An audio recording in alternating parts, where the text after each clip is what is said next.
السلام علیکم ورحمۃ اللہ وبرکاتہ۔ الحمد للہ رب العالمین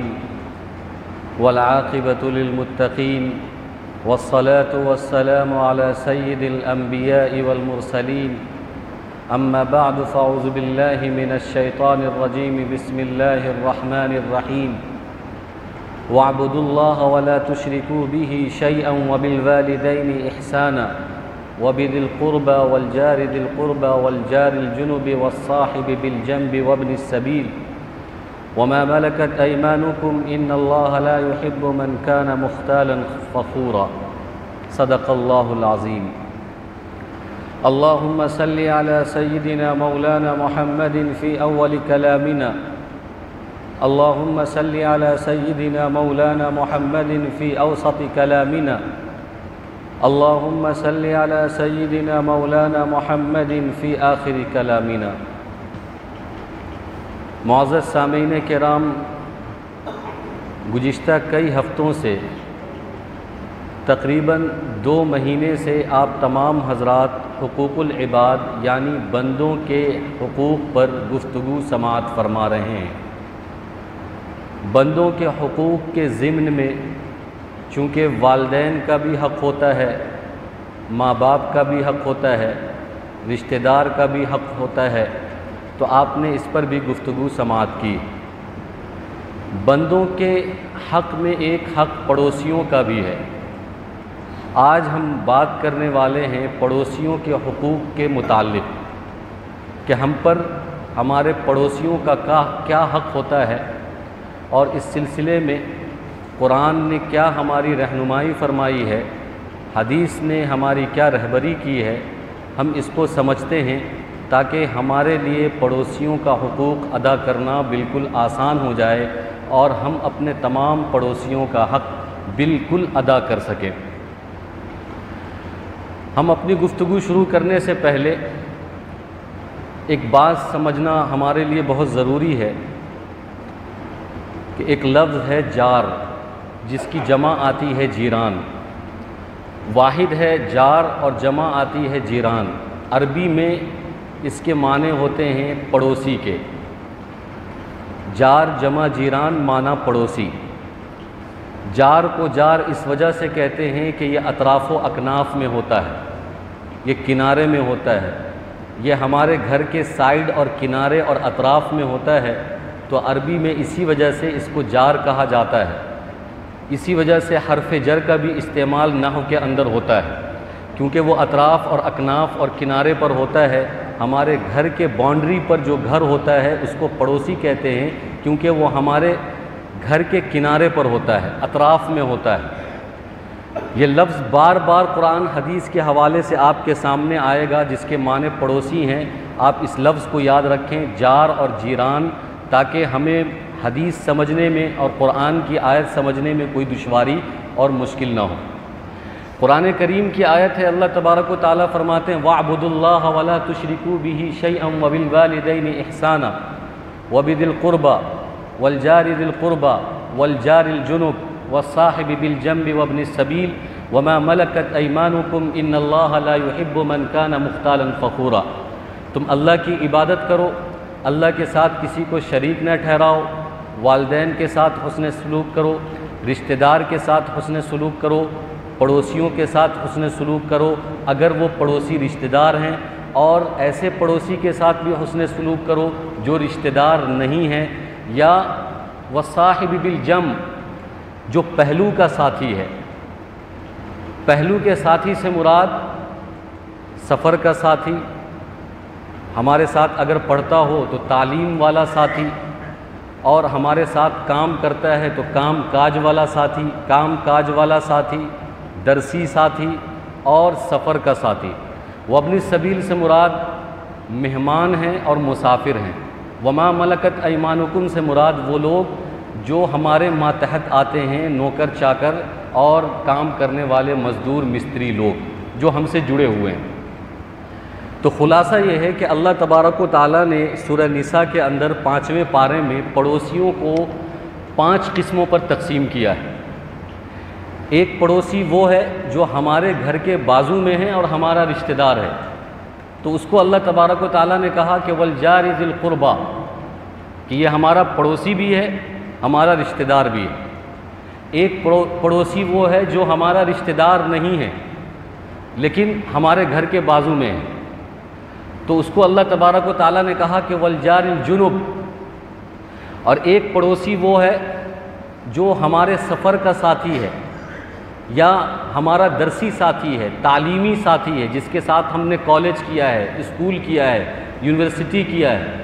یا ہم اس کے ساتھ کسی آفس میں، کسی اسکول میں، بزنس میں، تجارت میں، کمپنی میں، فیکٹری میں کام کرتے ہیں۔ تو اس کو اللہ تبارک و تعالیٰ نے کہا والصاحب بالجنب۔ اور ایک پڑوسی وہ ہے جو ہمارے یہاں کبھی مہمان ہوتا ہے، یا کوئی مسافر کہیں سے آ گیا، راستے میں مل گیا یا کسی جگہ پر مل گیا، اس کو اللہ تبارک و تعالیٰ نے کہا وابن السبیل۔ اور پانچواں پڑوسی اس کو کہا وما ملکت ایمانکم، جو ہم سے جڑے ہوئے مزدور ہیں، جو ہم سے جڑے ہوئے نوکر چاکر ہیں، جو ہمارے گھروں میں کام کرتے ہیں، ہمارے دکان مکان میں کام کرتے ہیں،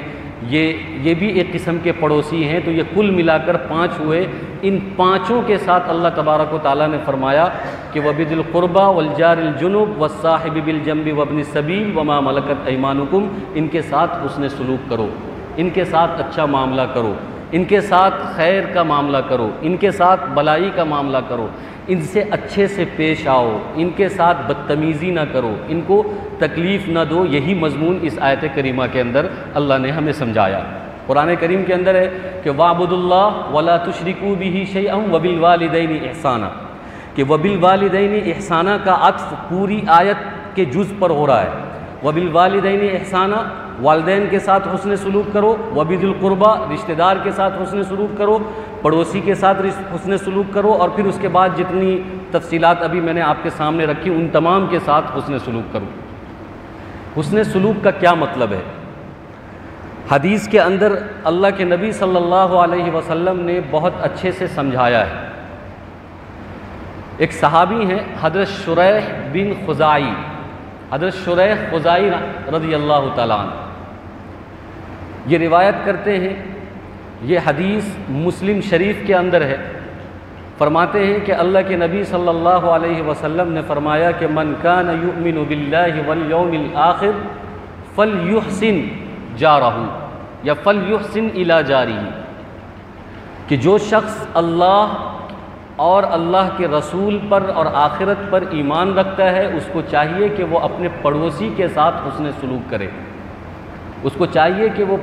پڑوسی کے ساتھ اچھا معاملہ کرے، اچھا برتاؤ کرے۔ مطلب یہ ہے، حسن سلوک کا مطلب یہ ہے کہ اس کو دعوت دی جائے، پڑوسی کو دعوت دی جائے، پڑوسی کی دعوت قبول کی جائے۔ پڑوسی اگر کسی پریشانی میں ہو، مصیبت میں ہو، تو اس کو تسلی دی جائے۔ پڑوسی اگر خوشی میں ہے تو اس کی حوصلہ افزائی کی جائے، پڑوسی کو تکلیف نہ دیا جائے، پڑوسی کو سلام کرنے میں پہل کیا جائے، پڑوسی کے جنازے میں شریک ہوا جائے، پڑوسی کے اندر پڑوس کے لوگوں میں عیب تلاش نہ کیا جائے، اور پڑوسیوں کو تکلیف نہ دیا جائے۔ پڑوسیوں سے اگر کوئی غلطی ہو جاتی ہے تو اس کو معاف کر دیا جائے۔ پڑوسی اگر قرض کے خواہاں ہیں اور وہ چاہتے ہیں کہ وہ ہم سے قرض لینا چاہتے ہیں تو ان کو قرض بھی دیا جائے۔ یہ مطلب ہے حسن سلوک کا، یہ مطلب ہے اچھا برتاؤ کرنے کا، یہ مطلب ہے اعلیٰ اخلاق اور عمدہ اخلاق سے ان کے ساتھ پیش آنے کا۔ اگر یہ ساری چیزیں ہم کرتے ہیں جو ہم نے ابھی آپ کے سامنے گنوایا، یہ ساری چیزیں حدیث سے ثابت ہے، یہ ساری چیزیں حدیث کے اندر موجود ہیں۔ میں باری باری سے آپ کے سامنے حدیث پڑھوں گا تو آپ کو سمجھ میں آ جائے گا کہ یہ ساری چیزیں اللہ کے نبی صلی اللہ علیہ وسلم نے حدیث کے اندر بیان کی ہے کہ پڑوسی کو دعوت دینا ہے، اس کی دعوت کو قبول کرنا ہے، اس کو تکلیف نہیں دینا ہے، نرمی سے گفتگو کرنا ہے، اس کی غلطی کو معاف کرنا ہے، اس میں عیب نہیں نکالنا ہے، اس کی خوشی میں شریک ہونا ہے، اور اس کی مصیبت میں تسلی دینا ہے، اور دین اور دنیا کی چیزوں میں ان کی رہبری کرنا ہے، ان کی رہنمائی کرنا ہے۔ یہ ساری چیزیں حدیث کے اندر آتی ہیں۔ تو اللہ کے نبی صلی اللہ علیہ وسلم نے جو یہ فرمایا کہ جو اللہ پر، اللہ کے دین پر، آخرت پر ایمان رکھتا ہے اس کو چاہیے کہ وہ اپنے پڑوسی کے ساتھ حسن سلوک کرے، کا مطلب یہی ہے جو ہم نے آپ کے سامنے رکھا۔ یہ صرف یہ مطلب نہیں ہے کہ پڑوسی کو دیکھا سلام کیا مسکرایا حق ختم ہو گیا، پڑوسی کو دیکھا سلام کیا اور ہنس دیا حق ختم ہو گیا۔ یہ سارے حقوق جو میں نے آپ کے سامنے رکھے ہیں، لیکن بہت افسوس کے ساتھ ہمیں یہ کہنا پڑتا ہے، میں آپ کو حدیثیں تو سناؤں گا لیکن کچھ چیزیں میں آپ کے سامنے رکھنا چاہتا ہوں۔ آج ہماری حالت کیا ہے، ہمارے پڑوسی کی حالت کیا ہے، ہم مسلمان پڑوس کی حالت کیا ہے۔ ایک زمانہ وہ تھا جس زمانے میں مسلمان جہاں پڑوسی ہوا کرتے تھے، مسلمان پڑوس جہاں ہوتا تھا، اس جگہ کی، اس مکان کی قیمت اور ویلیو بڑھ جایا کرتی تھی خود بخود۔ میں وہ واقعہ آپ کو سناؤں گا، ایسے میں واقعہ سنانے کا عادی نہیں ہوں، لیکن جو واقعہ معتبر، مستند، مدلل طریقے سے، محقق طریقے سے ہم تک پہنچتا ہے، جو ہم نے اپنے اساتذہ کے کتابوں میں پڑھا اور اساتذہ کے زبان سے سنا، اس واقعہ کو نقل کرنے میں کوئی حرج نہیں ہے۔ الحمدللہ سارے موضوع پر قرآن اور حدیث کے دلائل موجود ہیں، لیکن کبھی کبھی واقعات اس لیے رکھے جاتے ہیں کہ اس سے بات بہت اچھی سمجھ میں آ جاتی ہے۔ پرانے زمانے میں مسلمان پڑوسی کیسا ہوتا تھا، ایک واقعہ آپ سماعت کریں۔ ایک اللہ والے گزرے ہیں، حضرت سہل بن تستری رحمۃ اللہ علیہ۔ ان کے پڑوس میں ایک غیر مسلم رہتا تھا۔ غیر مسلم نے ایسا گھر بنایا کہ اس کے گھر کی گندگی اور غلاظت، پاخانہ اور پیشاب حضرت سہل تستری کے گھر سے ہو کر گزرتا تھا، گھر میں ٹپکتا تھا اس کی گندگی۔ حضرت سہل تستری رحمۃ اللہ علیہ نے کبھی اپنے پڑوسی سے یہ نہیں کہا کہ تم اس راستے کو بند کر لو، بلکہ وہاں پر ایک برتن لگا دیا، اور سالہ سال اس گھر سے غلاظت نکلتی تھی، برتن میں جمع ہوتی تھی، تو حضرت سہل تستری اس برتن کو اٹھا کر دور دراز کہیں پھینک کر آ جاتے تھے۔ یہ کئی سال تک چلتا رہا۔ پھر جب حضرت سہل تستری کے انتقال کا وقت آیا اور ان کو لگا کہ اب میں مرنے والا ہوں، تو انہوں نے اپنے پڑوسی کو بلایا اور کہا کہ جا کر دیکھو وہاں پر کیا لگایا ہوا ہے میں نے۔ تو اس کے پڑوسی نے یہ دیکھا، جو کہ غیر مسلم تھا، مسلمان نہیں تھا، اس نے دیکھا کہ ایک پیالہ لگا ہوا ہے اور اس کے گھر سے گندگی اوپر سے ٹپکتا ہے اور وہ اس میں بھرتا ہے، اور سالہ سال یہ چلتا رہا، پڑوسی کو بھی پتہ نہیں اور کسی کو نہیں معلوم، اور حضرت سہل تستری اس کو صاف کر رہے ہیں، کئی سال سے صاف کر رہے ہیں۔ وہ بہت متاثر ہوا اور کہا حضرت آپ جیسا پڑوسی میرے قریب ہے، میرے گھر کے بازو میں ہے، میں ابھی آپ پر ایمان لاتا ہوں، اور فوراً اس نے کلمہ پڑھ لیا۔ یہ کتابوں کے اندر موجود ہے یہ واقعہ، علامہ ذہبی نے الکبائر کے اندر یہ واقعہ لکھا ہے۔ تو یہ اخلاق تھے، یہ پڑوسی کا سلوک تھا۔ آج ہماری حالت کیا ہے؟ ہم دوسرے کی گندگی اٹھانے کو تیار نہیں ہیں، بلکہ دوسرے کے گھر میں گندگی ڈالنے کے لیے تیار ہیں۔ دوسرے کے گھر میں گندگی ڈالتے ہیں، دوسرے کے گھر کو گندا کرتے ہیں، کوڑا کرکٹ ڈالتے ہیں، غلاظت ڈالتے ہیں۔ لیکن جب وہ زمانہ تھا جس زمانے میں مسلمان پڑوسی ایسے ہوا کرتے تھے، تو اللہ تبارک و تعالیٰ نے مسلمان پڑوسی کی وجہ سے اس جگہ کی اور اس مکان کی ویلیو اور قیمت بھی اللہ تبارک و تعالیٰ نے بڑھا دی تھی۔ ایک اور واقعہ، امام غزالی رحمۃ اللہ علیہ نے احیاء العلوم کے اندر ایک واقعہ لکھا ہے کہ ایک مسلمان کے گھر میں بہت سارے چوہے پیدا ہو گئے، بہت چوہا گھومتے تھے گھر میں، اور گھر میں چوہا رہتا ہے۔ تو کسی نے مشورہ دیا کہ حضرت آپ ایک بلی پال لیں، بلی اگر پال لیں گے تو سارے چوہے ختم ہو جائیں گے۔ انہوں نے کہا کہ مشورہ تو آپ کا بہت اچھا ہے، لیکن اگر میں بلی پال لیتا ہوں تو ہو سکتا ہے کہ یہ چوہے دبک کر میرے پڑوسی کے گھر میں چلا جائے، تو میں اس لیے بلی نہیں پالوں گا، اس سے میرے پڑوسی کو تکلیف ہو جائے گی، سارے چوہے پڑوسی کے یہاں چلے جائیں گے، اس سے تکلیف ہوگی، تو میں ایسا نہیں کر سکتا۔ امام غزالی نے احیاء العلوم کے اندر یہ واقعہ نقل کیا۔ ایسے ہوا کرتے تھے مسلمان پڑوسی کہ دوسرے کے گھر میں چوہا نہ چلا جائے، دوسرے کے گھر میں جانور نہ چلا جائے۔ آج ہم خصی بکری پالتے ہیں، مرغا مرغی پالتے ہیں، تو یہ مرغا مرغی جو پالتے ہیں، حالانکہ یہ بے زبان جانور ہے اور ان کی کوئی غلطیاں نہیں ہوتی، لیکن پھر بھی ہمیں خیال کرنا چاہیے کہ کہیں میری بکری سے،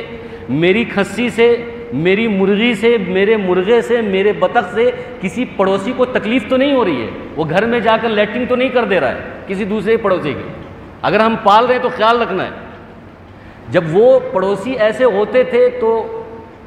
جگہ کی اور مکان کی قیمت ہوتی تھی.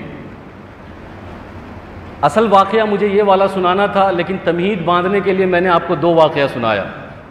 اب تیسرا واقعہ سنیں کہ جگہ کی قیمت کیسے بڑھتی تھی، مکان کی قیمت کیسے بڑھتی تھی. حضرت عبداللہ ابن المبارک بہت بڑے علامہ گزرے ہیں، بہت بڑے محدث، بڑے مفسر.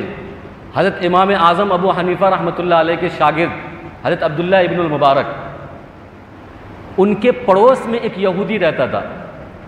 اس یہودی نے یہ ارادہ کیا کہ میں اپنا گھر فروخت کروں گا. اس نے ایک گراہک کو لایا اور یہ کہا کہ دیکھو میں اپنا گھر بیچنا چاہتا ہوں. گراہک نے یہ کہا کہ ٹھیک ہے، کتنے میں بیچو گے؟ اس نے کہا کہ 2000 درہم میں بیچوں گا. تو اس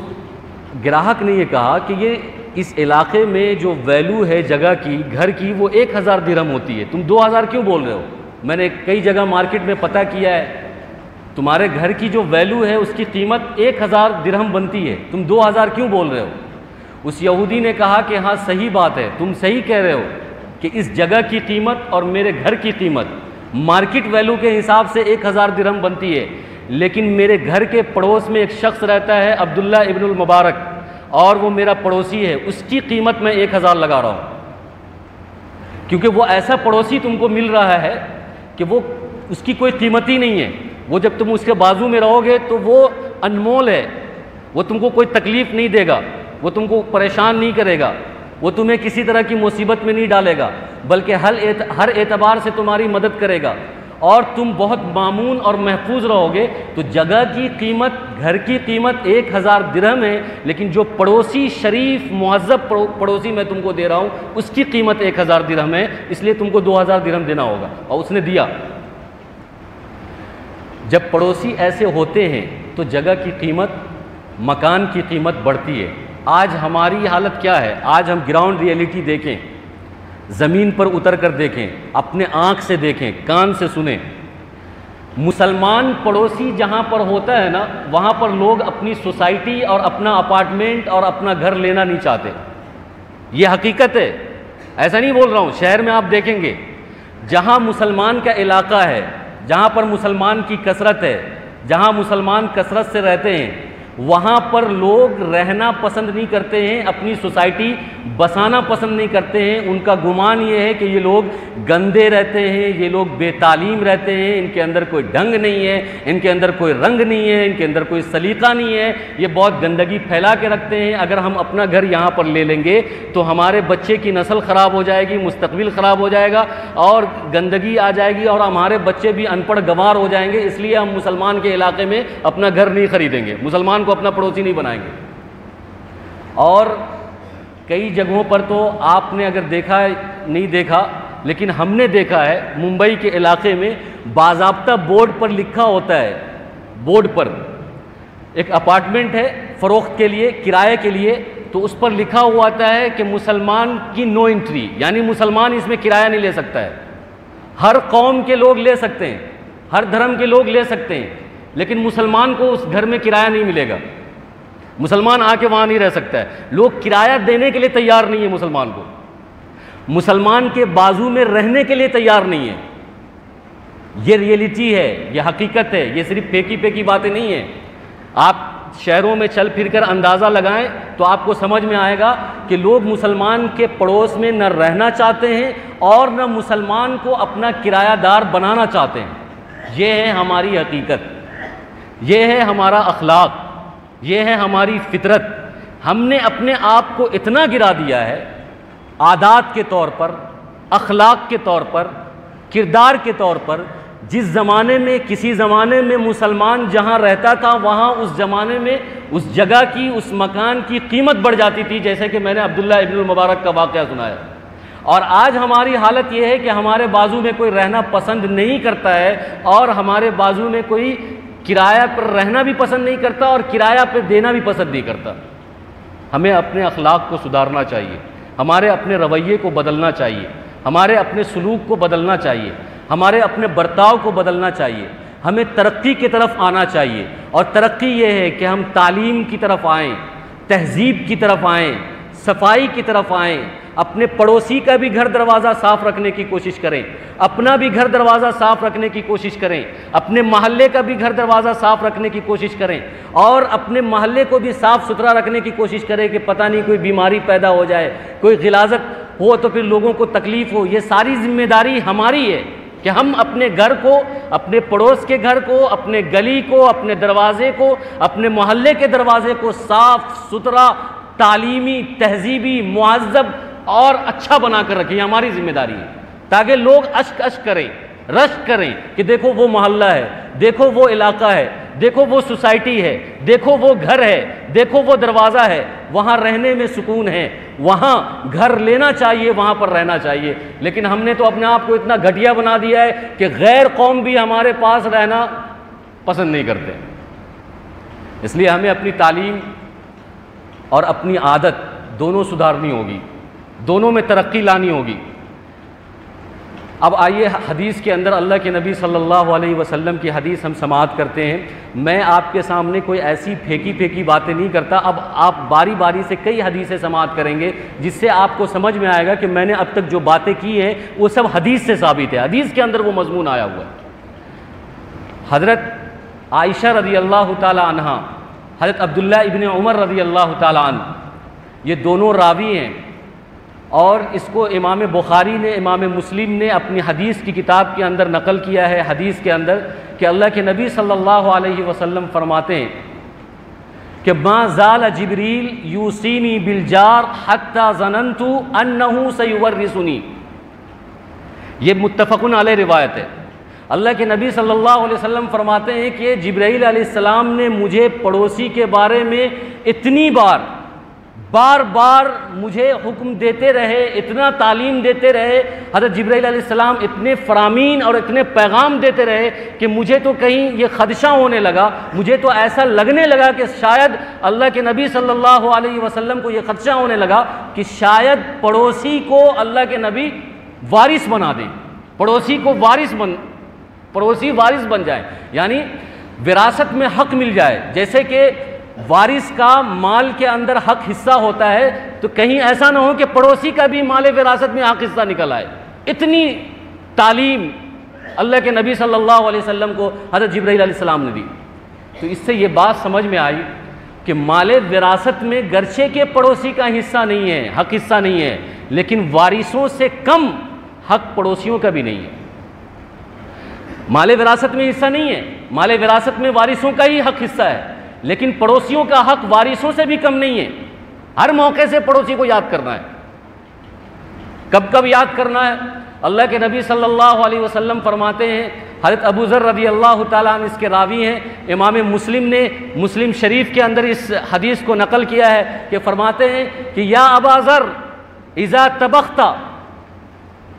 مرقتن، کہ اے ابو ذر یاد رکھو جب تم کوئی سالن بناؤ، مرقتن سے مراد ہے کوئی سالن،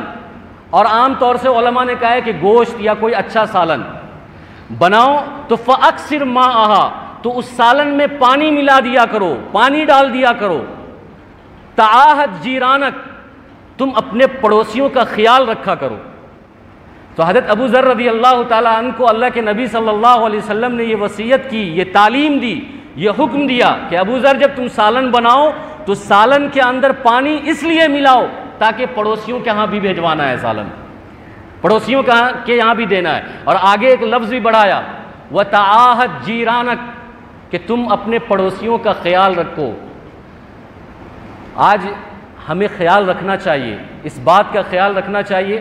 کہ اگر ہمارے پڑوس میں کوئی غریب پڑوسی رہتا ہے اور ہم اسٹینڈر ہیں، ہم مالدار ہیں، ہمارے یہاں روز اچھے کھانے بنتے ہیں، ہمارے یہاں ہمارے بچے، ہمارے گھر کے لوگ اچھا کپڑا پہنتے ہیں، تو کم از کم اگر ہم ان کو نہیں دے سکتے، ان کو اچھا کپڑا نہیں دے سکتے، ان کو اچھا کھانا نہیں دے سکتے، تو کم از کم اتنا تو کر سکتے ہیں کہ پڑوسی کو یہ خیال نہ ہو، یہ احساس نہ ہو کہ میرے پاس اچھا کپڑا نہیں ہے، گھر میں اچھا کھانا نہیں ہے، میرے بچوں کے پاس اچھا کپڑا نہیں ہے۔ اس لیے علماء نے یہ ادب لکھا ہے کہ اگر تم اچھا کھانا کھا رہے ہو اور پڑوسی کوئی غریب ہے اور تمہارے پاس کھانا بھیجوانے کے لیے نہیں ہے تو چھپ کر کھاؤ، دکھا کر مت کھاؤ۔ اگر تمہارے پاس کپڑا بہت زیادہ ہے اور اچھا کپڑا تم پہنتے ہو اور پڑوسی کو دینے کے لیے نہیں ہے تو کپڑے کے اندر زیادہ جو ہے شیخی مت بگاڑو کہ میں یہاں سے لے کر آیا ہوں، میرے پاس میں 5,000 کا جوتا پہنتا ہوں، 10,000 کا شرٹ پہنتا ہوں، ٹی شرٹ پہنتا ہوں۔ اس طریقے کی جو ہے باتیں اپنے پڑوسیوں کے سامنے مت کرو تاکہ ان کو اپنے غربت کا احساس نہ ہو، وہ ایسا نہ لگے کہ بھائی میں تو بہت فقیر ہوں، میں تو بہت لاچار ہوں، میں تو بہت بے بس ہوں، میں تو ایسا ہوں کہ اب مجھے خودکشی کر لینی چاہیے، مجھے آتم ہتیا کر لینی چاہیے کیونکہ میرے پاس عیش و عشرت کی زندگی ہے ہی نہیں۔ اگر نہیں دے سکتے تو کم از کم اس میں احتیاط کرنا چاہیے، اور بہتر تو یہ ہے کہ دیں۔ اللہ کے نبی صلی اللہ علیہ وسلم نے تو ایک پیمانہ بنا دیا کہ دو فَأَكْثِرْ مَاءَهَا، کہ پانی ملاؤ اور پڑوسیوں کا خیال رکھتے ہوئے تمہارے گھر میں اگر کچھ بنتا ہے اس کی خوشبو پڑوسی کے پاس پہنچ جاتی ہے اور تو پانی ملا دیا کرو، تھوڑا زیادہ بنا لو اور ان کے گھر بھی بھجوا دو، یہ حق ہے۔ اسی وجہ سے حضرت عائشہ رضی اللہ تعالی عنہا نے ایک مرتبہ اللہ کے نبی صلی اللہ علیہ وسلم سے یہ سوال کیا کہ اے اللہ کے نبی، ان لی، کہ میرے دو پڑوسی ہیں، ان لی جارین، کہ میرے دو پڑوسی ہیں اور دونوں میرے گھر کے قریب ہے، الی ایہما اہدی، تو اگر میں کچھ بناتی ہوں گھر کے اندر یا کچھ اچھا سامان ہوتا ہے، اب اتنا سامان تو نہیں ہے کہ میں دونوں کو دے سکوں، تو یہ بتا دیجئے کہ میں کس کو دوں، دونوں میرا پڑوسی ہے، دونوں میرے گھر کے قریب ہے، تو ایسی صورت میں کیا کروں؟ اللہ کے نبی صلی اللہ علیہ وسلم سے حضرت عائشہ یہ سوال کر رہی ہیں، اس لیے حضرت عائشہ کو کہا گیا کہ وہ بہت ذہین عورت تھی، بہت فطین عورت تھی، فقہ کی ماہر تھی، چھوٹی چھوٹی بات کو سمجھتی تھی اور سوال کرتی تھی، اور کتنی اللہ کے نبی صلی اللہ علیہ وسلم کی حدیثیں نقل کی ہے، کتنے مسائل کو حل کیا ہے۔ یہاں پر بھی ایک مسئلہ تھا کہ دو پڑوسی، دونوں گھر کے قریب، چیز اتنی نہیں ہے کسی ایک ہی کو دی جا سکتی ہے، تو اب میں کس کو دوں، اس کو دوں یا اس کو دوں؟ اللہ کے نبی صلی اللہ علیہ وسلم سے سوال کر لیا، اللہ کے نبی صلی اللہ علیہ وسلم نے بہت آسان سا جواب دیا کہ الی اقربہما منکما الی اقربہما من بابن، کہ تم سے تمہارے دروازے سے جو پڑوسی زیادہ قریب ہے اس کو دے دو۔ بہت آسان سا سوال، دونوں تمہارے پڑوسی ہے، دونوں تمہارے گھر میں لگے ہوئے ہیں، لیکن تمہارے دروازے سے جو پڑوسی زیادہ قریب ہے اس کو دے دو۔ ہونا تو یہ چاہیے کہ اگر چیز اتنی ہے کہ دونوں کو ہم دے سکتے ہیں تو دونوں کو دے دیں، لیکن اگر دونوں کو نہیں دے سکتے، چیزیں اتنی نہیں ہیں، تو پھر آسان یہ ہے کہ جو ہمارے دروازے سے جو جتنا قریب ہے اس کو ہم دے دیں۔ تو اس سے یہ بھی سمجھ میں آ رہا ہے کہ پڑوسی کا حق ہے۔ ہم نے کہا نا کہ پڑوسی کو تکلیف نہیں دینا ہے، اس کو دعوت دینی ہے، اس کی دعوت کو قبول کرنی ہے، یہ بات ہم نے شروع میں آپ سے کہا، تو یہی ہے، دعوت دینی نہیں ہے تو گھر میں کم سے کم جو چیز بن رہی ہے یہ چیز ہم دے رہے ہیں تو دعوت تو بدرجہ اولا دینی ہے۔ چھوٹی موٹی چیز جو ہم اپنے گھروں میں کھانے کے لیے بنا رہے ہیں اس پر اللہ کے نبی صلی اللہ علیہ وسلم کہتے ہیں کہ دے دو، تو دعوت تو بدرجہ اولا دینی ہے اور پھر دعوت قبول بھی کرنا ہے۔ اور ایک حدیث کے اندر اللہ کے نبی صلی اللہ علیہ وسلم فرماتے ہیں، متفق، بلکہ حضرت ابو ہریرہ رضی اللہ تعالیٰ عنہ اس کے راوی ہے، متفق علیہ روایت ہے کہ واللہ لا یؤمن، واللہ لا یؤمن، واللہ لا یؤمن، اللہ کی قسم وہ مومن نہیں ہو سکتا، اللہ کی قسم وہ مومن نہیں ہو سکتا، اللہ کی قسم وہ مومن نہیں ہو سکتا۔ صحابہ نے یہ سوال کیا کہ قیل من یا رسول اللہ، وہ کون شخص ہے، کس کے بارے میں آپ کہہ رہے ہیں کہ وہ مومن نہیں ہو سکتا؟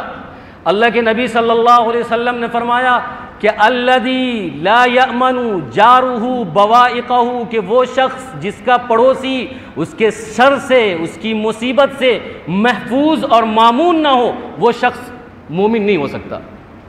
یعنی اس کا مطلب یہ ہے کہ ہم اپنے پڑوسی کو خوشحال رکھیں، اس کو امن کے ساتھ رکھیں، اس کو محفوظ رکھیں، اس کو کسی مصیبت میں گرفتار نہ کریں، اس کو کسی پریشانی میں گرفتار نہ کریں۔ اور دیکھیے کتنی سخت وعید ہے، اللہ کے نبی صلی اللہ علیہ وسلم 3 مرتبہ قسم کھا رہے ہیں، واللہ لا یؤمن، قسم اللہ کی وہ مومن نہیں ہے، قسم اللہ کی وہ مومن نہیں ہے جس کا پڑوسی اس کے شر سے محفوظ نہیں ہے، وہ مومن نہیں۔ ہم نے آسان لے لیا ہے، ہم اپنے پڑوسیوں کو تکلیف پر تکلیف دیتے ہیں، ہم اپنے پڑوسیوں کی جاسوسی کرتے ہیں، ہم اپنے پڑوسیوں کو جو ہے کسی فتنے میں مبتلا کر دیتے ہیں، کیس لڑتے رہو، جاؤ مقدمات لڑتے رہو، پھنسے رہو، نوکری بھی گئی اور گھر بھی گیا، زمین میں پھنسے رہو، اس میں پھنسے رہو، بلا وجہ کوئی تکلیف نہیں ہے، کسی طرح کا کوئی مسئلہ نہیں ہے، بس دیکھ رہا ہے کہ پڑوسی ترقی کر رہا ہے، کسی دفعے میں ڈال دیا، کسی کیس میں نام ڈال دیا، کہیں نام ڈال دیا، اب وہ بیچارہ کورٹ کے، کچہری کے اور جو ہے تھانے کے چکر کاٹ رہا ہے، اس کی چپل گھس گئی ہے اپنے پڑوسی کی مصیبت کی وجہ سے۔ تو اللہ کے نبی صلی اللہ علیہ وسلم فرماتے ہیں کہ نہیں، ایسا مت کرو، ایسا نہیں کرنا ہے، اس کو محفوظ بناؤ، اس کو مامون بناؤ، اس کو امن دو، اس کو شرن دو، اس کی حفاظت کرو اور اس کو عزت دو، اس کی غلطی کو معاف کرو، اس میں عیب نہ تلاشو۔ اور پڑوسی کے بارے میں اللہ کے نبی صلی اللہ علیہ وسلم یہ فرماتے ہیں کہ اگر کسی پڑوسی کی دیوار ہے تو اس دیوار میں اس کو کیل ٹھوکنے دو۔ اللہ اکبر، دیکھیے کتنی باریک بات ہے۔ حدیث میں اللہ کے نبی صلی اللہ علیہ وسلم فرماتے ہیں کہ اگر کسی پڑوسی کی دیوار ہے تو لا یمنع جار جارہ، کہ کوئی پڑوسی اپنے پڑوسی کو منع نہ کرے ان یغترز، کہ کیل ٹھوکنے سے فی جدارہ، اپنے دیوار میں۔ اگر ہماری دیوار ہے اور سٹی ہوئی پڑوسی کی بھی دیوار ہے، یا دیوار نہیں ہے، ایک ہی دیوار میں دونوں کی چھت ہے، یا ایک ہی دیوار پہ دونوں کا چھپر ہے، تو اللہ کے نبی صلی اللہ علیہ وسلم نے فرمایا کہ اس کو کیل ٹھوکنے سے یا کسی چیز کے لٹکانے سے منع مت کرو۔ یہ بہت باریک چیز ہے، اس پر بہت لڑائی ہوتی ہے۔ پلمبرنگ کا پائپ ڈالنا ہو، الیکٹریسٹی کا پائپ ڈالنا ہو، یا کسی اور چیز کا پائپ ڈالنا ہو، بیچ میں پڑوسی کی دیوار آ رہی ہے، اب وہ جانے نہیں دیتے، یہاں تو راستہ روک کے بلاک کر کے رکھتے ہیں، چلنے نہیں دیں گے، دیوار ڈال دو، پورا دیوار ڈالو، کوئی نہیں آ جا سکتا ہے۔ حالانکہ اس کے بارے میں حدیث ہے کہ راستے کو بلاک نہیں کرنا ہے، عام راستہ اگر ہو، کسی انسان کے تکلیف اگر وہ راستہ بند ہو جاتا ہے تو انسان کے چلنے پھرنے میں دشواری ہو، تو اللہ کے نبی صلی اللہ علیہ وسلم نے راستہ روکنے سے منع کیا ہے، بلکہ یہ کہا کہ راستہ دو۔ لیکن آج تو پورا کا پورا راستہ پکے سے، اینٹ سے ہم جو ہے بھر دیتے ہیں اور اس کو کہتے ہیں کہ کوئی نہیں جائے گا، کوئی نہیں آئے گا۔ خیر بات یہ چل رہی تھی کہ پڑوسی کی دیوار میں اگر پلمبر کی پائپ ڈالنی ہو، پلمبرنگ کی، یا الیکٹریسٹی کی پائپ ڈالنی ہو، یا کوئی اور چیز کی پائپ ڈالنی ہو، تو پڑوسی ایک دم کھڑا ہو جاتا ہے، بولتا ہے نہیں ڈالنے دیں گے۔ انہی ساری باریکیوں کو رکھ کر اللہ کے نبی صلی اللہ علیہ وسلم نے ہمیں معاشرت سکھائی ہے، ہمیں سماج میں جینا سکھایا ہے، ہمیں اسلامی تعلیم سکھایا ہے۔ آپ صلی اللہ علیہ وسلم کو معلوم تھی انسان کی فطرت، انسان کی عادت، انسان کی ذہنی بغاوت اور ذہنی غباوت، اللہ کے نبی صلی اللہ علیہ وسلم کو معلوم تھی کہ یہ لوگ فیوچر میں ایسا کریں گے یا اس زمانے میں بھی کرتے ہوں گے۔ تو اللہ کے نبی صلی اللہ علیہ وسلم نے صاف لفظ میں کہا کہ کیل ٹھوکنے سے منع مت کرو، جانے دو پائپ، یہ پڑوسی ہے تمہارا، یہ حق ہے اس کا، جانے دو، یہ ساری چیزیں کلیئر رکھو، راستے کو بلاک نہ کرو۔ لیکن نہیں، ہم تو پڑوسی کو تکلیف دینے پہ لگے رہتے ہیں۔ اللہ کے نبی صلی اللہ علیہ وسلم نے فرمایا کہ من کان یؤمن باللہ والیوم الآخر، کہ جو شخص اللہ پر اور اللہ کے دین اور آخرت پر ایمان رکھتا ہے تو لا یؤذی جارہ، کہ وہ اپنے پڑوسی کو تکلیف نہ دے، وہ اپنے پڑوسی کو ستائے نہیں، وہ اپنے پڑوسی کو خوش رکھے۔ اور میں آپ کو بتاؤں کیا معیار بتایا اللہ کے نبی صلی اللہ علیہ وسلم نے انسان کے اچھے ہونے کا؟ کیا وہ انسان اچھا ہے جس کی داڑھی لمبی؟ کیا وہ انسان اچھا ہے جس کا کپڑا سفید؟ کیا وہ انسان اچھا ہے جس کے کپڑے میں کوئی داغ نہیں، کوئی دھبا نہیں، کوئی شکن نہیں، یا جس کی ٹیبل مضبوط، جس کی کرسی مضبوط، جس کی لاٹھی مضبوط،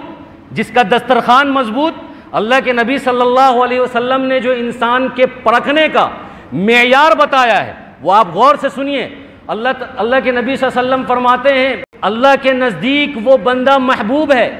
وہ بندہ پسندیدہ ہے وہ بندہ اچھا ہے خیرہم لجارہم، کہ جو اپنے پڑوسیوں کے ساتھ اچھا معاملہ کرتا ہے وہ بہتر ہے۔ اگر ایک حدیث میں تو یہ بھی ہے کہ جو شخص اپنے اہل و عیال کے ساتھ اچھا معاملہ کرتا ہو وہ بہترین ہے، لیکن ساتھ میں اس کو بھی جوڑنا ہے، اگر کوئی اپنے اہل و عیال کے ساتھ اچھا معاملہ کرتا ہے، اپنے بیوی بچوں کے ساتھ اچھا معاملہ کرتا ہے، لیکن پڑوسیوں کو ہمیشہ جو ہے ٹینشن میں مبتلا کیا رہتا ہے، ہمیشہ ٹارچر کرتا ہے، ہمیشہ مصیبت میں ڈالے رہتا ہے، ہمیشہ کسی نہ کسی چیز میں اس کو ڈھکیل کے رکھتا ہے، نیچا دکھانے کی کوشش کرتا ہے، تو اللہ کے نبی صلی اللہ علیہ وسلم نے فرمایا کہ یاد رکھو معیار تمہارا سفیدی، تمہارا جات پات نہیں ہے، معیار تمہارا کرتا نہیں ہے، معیار تمہاری زمین نہیں ہے، معیار تمہاری زمینداری اور جاگیرداری نہیں ہے، معیار یہ ہے کہ تمہارا پڑوسی تم سے خوش ہے یا نہیں ہے۔ اگر تمہارا پڑوسی خوش ہے تمہارا اللہ خوش ہے، تم اللہ کے نزدیک محبوب ہو، اگر تمہارا پڑوسی خوش نہیں ہے اللہ تم سے ناراض ہے، تم اللہ کے نزدیک ناکام ہو۔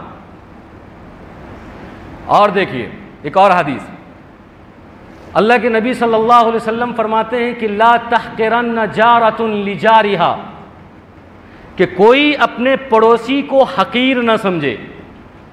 اور کوئی اپنے پڑوسی کی دی ہوئی چیز کو حقیر نہ سمجھے، نہ پڑوسی کو حقیر سمجھنا ہے اور نہ پڑوسی کی دی ہوئی چیز کو حقیر سمجھنا ہے۔ آگے ایک لفظ بیان کیا اللہ کے نبی صلی اللہ علیہ وسلم نے جس سے یہ بات سمجھ میں آتی ہے کہ اس کی دی ہوئی چیز محبت میں اگر وہ کھجور کی گٹھلی دے دے، محبت میں اگر وہ چوہارے کی گٹھلی دے دے، اور اس زمانے میں اگر سمجھنا ہو تو محبت میں وہ جو پھونپی آتا ہے، پھونپی بچوں کا جو 4 آنے میں 50 پیسے میں 1 روپے میں اب ملتا ہے، وہ دے دے، اس کو بھی حقیر نہ سمجھو۔ وَلَوْ فِرْسِنَا شَاتٍ، کہ اگر اس زمانے میں سب سے حقیر جو ہے وہ بکری کا کھر تھا، اس زمانے میں تو بکری کا کھر اور بکری کا پایا تو بہت معزز ہے، پیر لوگ شوق سے کھاتے ہیں، مہنگا ملتا ہے، کھسی کا پایا تو مہنگا ملتا ہے، لیکن اس زمانے میں مہنگا نہ ملتا ہو، یا کھر سے مراد وہ والا کھر ہو جو ٹاپوں سے چلتا ہے۔ بہرحال معمولی سے معمولی چیز بھی اگر کوئی پڑوسی ہمیں محبت میں ہدیے میں دیتا ہے اس کو حقیر نہیں سمجھنا ہے، خوشی کے ساتھ اس کو قبول کر لینا ہے اور حوصلہ افزائی کرنا ہے، دعائیں دینی ہے کہ جزاک اللہ، بارک اللہ، اور کسی پڑوسی کو حقیر نہیں سمجھنا ہے۔ اور اس جملے کے اندر اللہ کے نبی صلی اللہ علیہ وسلم نے خطاب کیا ہے عورتوں سے، ہر جگہ مردوں سے خطاب ہے، لیکن یہاں پر جو کہا گیا کہ لا تحقرن جارۃ، مؤنث کا صیغہ استعمال کیا ہے۔ دیکھیے کیا عقل مندی ہے اس کے اندر اور کیا حکمت ہے کہ جو یہ حقارت والی بات ہوتی ہے نا، نیچ اونچ کی جو بات ہوتی ہے عام طور سے عورتیں ہی کرتی ہے، اپنے پڑوسی کو، مردوں کے پاس فرصت نہیں ہے اتنی، مرد اپنے کام کاج میں لگا رہتا ہے، اتنی فرصت نہیں ہے، تھکا ماندہ آتا ہے، کھاتا ہے، پیتا ہے، سو جاتا ہے۔ عورتیں فری بیٹھی رہتی ہے، اپنے رشتہ دار کو، اپنے پڑوسی کو کبھی گالی دے رہی ہے، کبھی بد دعا دے رہی ہے، کبھی اس کو جو ہے نیچ اور کبھی حقیر سمجھ رہی ہے اور کچھ سے کچھ بولے جا رہی ہے۔ تو اللہ کے نبی صلی اللہ علیہ وسلم نے یہاں پر صاف طور پہ ڈائریکٹ عورتوں کو خطاب کیا ہے کہ لا تحقرن جارۃ لجارہا، کہ کوئی پڑوسی عورت کسی پڑوسی عورت کو حقیر نہ سمجھے۔ اس کا یہ مطلب نہیں ہے کہ مردوں کو اجازت ہے، مرد بھی اس میں شامل ہے، لیکن ڈائریکٹ خطاب عورتوں سے، کیونکہ اس میں زیادہ ملوث عورتیں ہوتی ہیں، اس لیے پہلے عورتوں کو سامنے لایا، لیکن مرد بھی اس میں شامل ہے کہ کوئی مرد پڑوسی کسی مرد پڑوسی کو تکلیف نہ دے، حقیر نہ سمجھے۔ لیکن یہاں پر چونکہ زیادہ ملوث عورتیں ہوتی ہے تو اللہ کے نبی صلی اللہ علیہ وسلم نے فرمایا کہ لا تحقرن جارۃ لجارہا۔ اسی موضوع کو ہم آگے بڑھائیں گے، اللہ تبارک و تعالی ہم سب کو عمل کی توفیق عطا فرمائے، آمین۔ وآخر دعوانا الحمدللہ رب العالمین۔